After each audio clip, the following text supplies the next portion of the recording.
दुनिया की सबसे बड़ी धार्मिक यात्राओं में से एक हज सऊदी अरब में होती है। लेकिन सऊदी अरब के मक्का में होने वाली हज यात्रा के दौरान इस बार दुनिया भर के कई यात्रियों ने अपनी जान गंवा दी। भीषण गर्मी के चलते सऊदी अरब के मक्का में हज के लिए पहुंचे 1150 यात्रियों की अब तक मौत हो चुकी है। भारत से भी हज यात्रा के लिए गए 98 लोगों ने मक्का में अपनी जान गंवा दी है।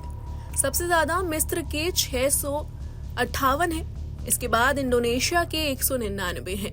वहीं जॉर्डन से 75, ट्यूनीशिया से और ईरान से 11 हज यात्रियों की मौत की खबर है। सऊदी अरब ने अभी तक अपने नागरिकों की कुल मौत का आंकड़ा जारी नहीं किया है, इसलिए आशंका है कि मरने वालों की संख्या और बढ़ेगी। मिस्र के मारे गए 658 हज यात्रियों में से 630 बिना वीजा के हज के लिए गए थे।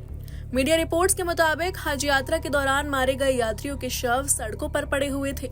इन्हीं के बीच से बाकी यात्री हज करने जा रहे थे। इस साल बड़ी संख्या में हज यात्रियों के मरने के पीछे की बड़ी वजह भीषण गर्मी का होना है। मक्का में तापमान 42 डिग्री सेल्सियस से 50 डिग्री तक पहुंचने के कारण कई हज यात्रियों की लू के चलते मौत हो गई। सऊदी सरकार के मुताबिक अब तक 2700 से ज्यादा हज यात्री हीट स्ट्रोक की चपेट में आ चुके हैं। वहीं कई हाजियों की मौत की वजह टूर ऑपरेटर भी रहे।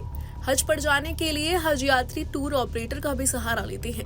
इसके लिए ऑपरेटर पैकेज लेकर उचित सुविधा जैसे रहने, खाने और ट्रांसपोर्ट जैसे तमाम जरूरी चीजें देने का वादा करते हैं। हालांकि मिस्र के सांसद ने टूर ऑपरेटरों पर हज यात्रियों के साथ धोखाधड़ी का आरोप लगाया है। उन्होंने कहा कि कई हज यात्रियों को टूर ऑपरेटरों ने उचित सुविधाएं नहीं दी, जिससे उन्हें कठिनाइयों का सामना करना पड़ा और इससे उनकी मौत हो गई। इसके अलावा हज यात्रा के लिए विशेष हज वीजा की जरूरत होती है।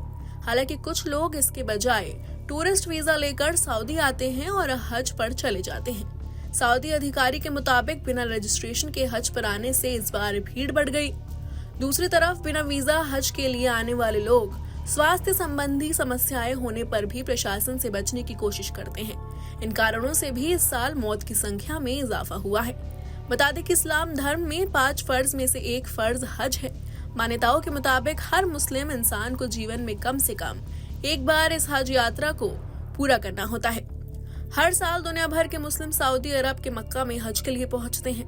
हज में 5 दिन लगते हैं और ये ईद उल अजहा यानी बकरीद के साथ पूरी होती है। सऊदी अरब हर देश के हिसाब से हज का कोटा तैयार करता है। Bureau report, news nation.